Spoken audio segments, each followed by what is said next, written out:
నమ్మి బాప్తిసం పొందువాడు రక్షించబడును, నమ్మని వానికి శిక్ష విధించబడును.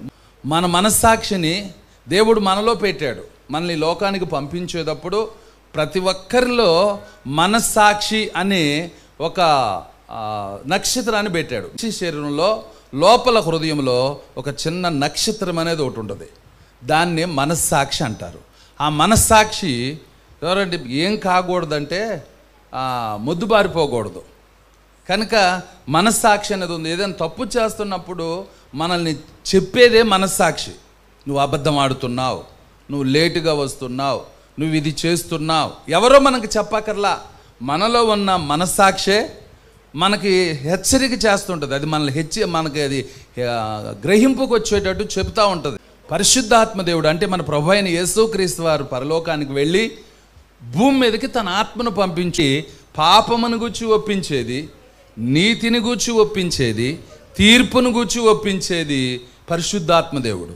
కనుక పరిశుద్ధాత్మ దేవుడు ఈ భూమి మీద తన కార్యం చేస్తుంది ఏంటంటే మనల్ని ఒప్పిస్తూ ఉంటాడు. నువ్వేది చేస్తున్నా వాక్యము వినువారు ధన్యులే, విని గైకొనేవారు మరీ ధన్యులు.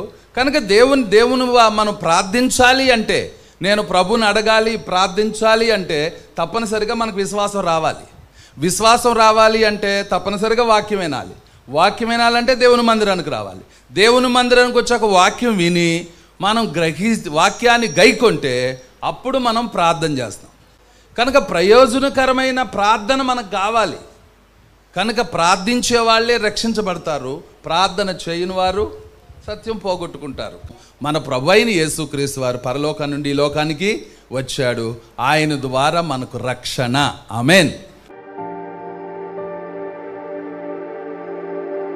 మహాగణుడును పరిశుద్ధుడును ప్రేమ కలిగిన మా ప్రియ ప్రిలోకపు తండ్రి, గణుడువైన గొప్ప దేవా, తరాలు మారిన యుగాలు మారిన మారని మార్పులేని తండ్రి, మీకు స్తోత్రాలు.